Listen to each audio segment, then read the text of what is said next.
जय हिंद दोस्तों।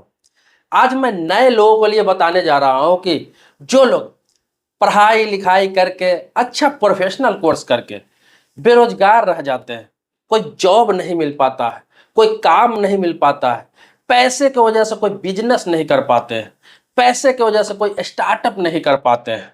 क्या कारण है? क्यों गरीबों के पास पैसे इकट्ठा एक बार नहीं हो पाता है? 5 लाख, 10 लाख, 15 लाख, 20 लाख, 25 लाख, जबकि ये बिल्कुल इजी रकम है, आसान रकम है। सिर्फ इसका सर्कल आप जान जाएंगे कि पैसा कैसे इकट्ठा किया जाता है, किस तरह से अमीर बना जाता है, हमारे बच्चे के बिजनेस करने के लिए पैसे कहाँ से आएंगे, ये सारी चीजें आप जान जाएंगे। बहुत ही आसान शब्दों में, आसान भाषा में बताने जा रहा हूं। अगर इन चीजों को आप समझ जाते हैं, आने वाला जनरेशन कभी गरीब नहीं रहेगा, बेरोजगार नहीं रहेगा। ये मेरा वादा है। पूरे वीडियो में आप बने रहेंगे, बहुत अच्छी जानकारी देने जा रहा हूं। आगे बढ़ने से पहले रिक्वेस्ट करूंगा, वीडियो को लाइक आप जरूर कर देंगे। मन में कोई भी सवाल प्रश्न होगा आप भी कमेंट बॉक्स में लिखेंगे, आपके जवाबों में भी वीडियो जरूर बनाऊंगा। देखिए, होता क्या है कि अभी लोग अपने बच्चों को सिर्फ पढ़ाते रहते हैं, पढ़ाते रहते हैं, पढ़ाते रहते हैं। उसके बाद बहुत सारे कोर्सेज कराते हैं, कुछ समझ में नहीं आता है, प्रोफेशनल कोर्स कराते हैं। बहुत सारे लोग तैयारियां करते हैं, बीपीएससी का, यूपीएससी का, रेलवे का, एसएससी का, बहुत सारे चीज़ों की तैयारियां करते हैं। लेकिन आपको पता ही है कि चंद लोगों को ही जॉब हो पाता है, 5% लोगों को ही नौकरी हो पाता है, 95% लोग ऐसे ही रह जाते हैं। अब ऐसे ही जो रह जाते हैं उनके पास बहुत सारी एक्सपीरियंस दुनियावी हो जाता है, मगर उसके पास कुछ बिजनेस करने के लिए, स्टार्टअप करने के लिए पैसे नहीं रहते हैं। अंत में क्या होते हैं? वो बेरोजगार रह जाते हैं, छोटे मोटे काम करने लगते हैं और यह सोचने लगते हैं कि मेरे पास पैसा नहीं था, बिजनेस नहीं कर पाया, या फिर मेरे पास साधन नहीं था इसलिए कुछ नहीं कर पाया। अब मैं आपको बता दूं कि जो भी बच्चा पढ़ाई कर रहा है, एजुकेशन ले रहा है, तो आप गार्जियन है, आपके बच्चे 15 वर्ष का है, 16 वर्ष का है, 17 वर्ष का है, 18 वर्ष का है, बराबर मैं आपको बताता हूँ एसआईपी के बारे में, सिस्टमैटिक इन्वेस्टमेंट प्लान। दूसरा, म्यूचुअल फंड के बारे में आपको बताता हूँ। तीसरा, पोस्ट ऑफिस के स्कीमों के बारे में बताता हूँ। इसके अलावा बहुत सारे स्कीम के बारे में मैं आपको बताता रहता हूँ। क्यों बताता हूँ? यही तो एक चीज है जिसे आप समझ नहीं पाते हैं, मिडिल क्लास लोग समझ नहीं पाता है। इन चीजों को अगर समझ जाएंगे तो उनके बच्चे कभी बेरोजगार रहेंगे नहीं। करना क्या है, एकदम छोटी आसान भाषा में समझा दे रहा हूं, इसे आप समझ जाएंगे तो बहुत आसान हो जाएगी। अगर बच्चे आपके 10 वर्ष, 12 वर्ष, 15 वर्ष, 20 वर्ष तक के भी है तो उनके आने वाला लाइफ बेकार नहीं जाएगा, बहुत ही एक सक्सेसफुल इंसान बन सकता है। करना क्या है, आपका बच्चा 20 वर्ष से कम एज का है, कैसे भी हो, कहीं से भी हो, आप उसके नाम से 2,000 रुपया हर महीने निकालना स्टार्ट कर दीजिए। हर महीने 2,000 रुपया। आप समझिए, आप उसकी पढ़ाई में सहयोग कर रहे हैं, आप उसकी पढ़ाई में पैसे खर्च कर रहे हैं। जो आप खर्च कर रहे हैं कीजिए, और उसके नाम से 2,000 रुपया कम से कम निकालना स्टार्ट कर दीजिए। इससे ज्यादा न भी निकालिए कोई दिक्कत नहीं, लेकिन 2,000 निकालना स्टार्ट कर दीजिए। इससे क्या होगा, 2,000 का आप एसआईपी कर लीजिए, सिस्टमैटिक इन्वेस्टमेंट प्लान। इसमें क्या है, 2,000 रुपया हर महीने आप जमा करते हैं, साल का 12 दूना 24,000 रुपया जमा हो जाता है। और ये 10 साल में कैलकुलेट करेंगे आप इसे तो 2,40,000 रुपया जमा हो जाता है। और ये बिल्कुल इजी है, 2,000 रुपया निकालना है और ये 2,40,000 रुपया 10 सालों में इकट्ठा हो जाता है। मतलब आपके बच्चे का उम्र 20 साल है तो उस समय 30 साल का होगा तो उस समय इतना इकट्ठा हो जाएगा। अगर 15 साल का है तो 25 साल का हो जाएगा तो उस समय इतना इकट्ठा हो जाएगा। तो इस हिसाब से समझ लीजिए, अगर 10 साल का है तो 20 साल का हो जाएगा तो इतना इकट्ठा हो जाएगा। तो ये 2,60,000 को 2,60,000 नहीं समझिए, जब वो 10 साल बाद, अगर मिनिमम 10 साल बोला हुआ, 12 साल 15 साल के लिए भी रख सकते हैं। अगर कम एज का बच्चा है, 12 साल 13 साल 15 साल का है तो होता क्या है कि उस समय तक ये पैसा, अगर 10 साल के हिसाब से बताओ तो 2,60,000 लगभग आपको 7 से लेकर 10 लाख रुपया हो चुका होगा, अगर इस आईपी में आप पैसा डालते हैं तो। क्योंकि वह 12% से लेकर लगभग 24% तक मिनिमम गारंटी युक्त रिटर्न आता ही है। इसके अलावा आपको बता दूं ये मिनिमम है, लेकिन इतना कम नहीं होता है। आपको 32%, 36%, 40%, 45% तक रिटर्न मिला है। ये मैं खुद प्रैक्टिकल आपको बता रहा हूं। तो इतना जमा अगर हो जाता है तो उस पैसों का क्या होगा कि आपके बच्चे 20 वर्ष की पढ़ाई कर रहे हैं, तैयारी कर रहे हैं, 25 वर्ष का हो गया, 26 वर्ष का हो गया, 27 वर्ष का हो गया, जॉब नहीं लगा।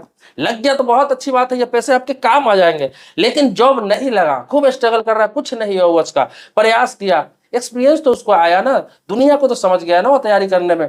अब क्या है, उस पैसे को उसके पास अगर 7-8 लाख रुपया होंगे, आप उससे बताएंगे कि बेटा मैं तुम्हारे नाम पर 7-8 लाख रुपया, 10 लाख रुपया रख रखा हूं, पहले नहीं बताना है, आप उसे बताएंगे। उस पैसे से वो जो भी स्टार्टअप करना चाहे, आप उसे करवा सकते हैं, या फिर उसी पैसे में से कम कम लगाकर 2 लाख 1.5 लाख रुपया लगाकर छोटे छोटे बिजनेस स्टार्टअप करवा के उसे एक अच्छे मुकाम पर ले जा सकते हैं। वो आराम से 20,000 30,000 40,000 50,000 1 लाख 2 लाख रुपया महीना कमा सकता है आने वाले समय में। तो ये धीरे धीरे हर कुछ होता है। तो ये कम से कम इस चीजों को करें आप। जब आप एजुकेशन के लिए 3,000 4,000 5,000 7,000 10,000 महीना बच्चों पे खर्च करते हैं, करने वाले 20,000 रुपये महीना के खर्च करते हैं, तो क्या 2,000 रुपये उसी के नाम से, क्या 2,000 रुपये उसी के नाम से पर मंथ हम सेव नहीं कर सकते हैं, ताकि उसको कुछ ना हो, तो कम से कम ये पैसे उसको भविष्य में काम आ जाए। आप ये समझिए कि मैं 3,000 रुपये खर्च कर रहा हूँ हर महीने बच्चे के एजुकेशन पर, उसको मानिए कि मैं 5,000 कर रहा हूँ, वो 2,000 इसी में इंक्लूड करके जोड़ के रखिए। आप 2,000 कर रहे हैं, समझिए उसको 4,000 कर रहा हूँ, 10,000 कर रहे हैं तो समझिए 12,000 कर रहा हूँ। वो जो कर रहा है तैयारी करने दीजिए, उसको जो इच्छा है करने दीजिए। अगर नहीं हुआ तो लास्ट ऑप्शन उसके पास ये चीज होना चाहिए। मिडिल क्लास वालों के लिए कर रहा हूँ, बाकी जिनके पास पैसा है उनके पास तो बहुत सारे साधन है, उनके बच्चे बेरोजगार रहते ही नहीं है, कुछ नहीं होता है तो अपने बिजनेस में लगा लेते हैं, अपने कामों में लगा लेते हैं, किसी और चीज में उनको सेटल कर देते हैं, विदेश भेज देते हैं। लेकिन ये मिडिल क्लास वालों लोगों के लिए है, जिनके पास कोई ऑप्शन नहीं होता है, कोई चारा नहीं होता है, कुछ लिंक नहीं होता है कहीं भी, उनके लिए बेहतरीन विकल्प है। तो ये जरूरी नहीं कि एसआईपी में आप पैसा रखें, लेकिन एसआईपी बेहतर विकल्प है। किसी भी बैंक का एसआईपी ले ले, ये सबसे बेहतर विकल्प है, इसीलिए बताता हूँ। लेकिन इसके अलावा म्यूचुअल फंड में एक मुश्त पैसा है, वो भी डाल सकते हैं 10 12 15 साल के लिए उनके नाम से, कम एज में ही। इसके अलावा पोस्ट ऑफिस में भी बहुत सारा प्लान है जो उनके नाम से आप डाल सकते हैं हर महीने, या उनके नाम से कहीं भी इन्वेस्ट कर सकते हैं 10 12 15 सालों के लिए। तो ये आपको 20 साल का है ना, तभी से स्टार्ट करना होगा। कोशिश करें 15 साल का है तभी से स्टार्ट कर दे, 14 साल का है तभी से स्टार्ट कर दे, तो ये इसको 25 26 27 साल की उम्र तक ही मिल जाएगा। क्योंकि 25 26 27 साल एक ऐसा पीरियड होता है जहां उसके बाद लगने लगता है, लड़कों को बच्चों को लगने लगता है कि इतना तैयारी मैंने किया, इतना सब कुछ किया, 5 साल हो गया 7 साल हो गया 8 साल हो गया, अब नहीं होगा। वो हार जाते हैं, सब कुछ छोड़ना चाहते हैं होते हैं, कुछ बिजनेस करना चाह रहे होते हैं, कुछ स्टार्टअप करना चाह रहे होते हैं।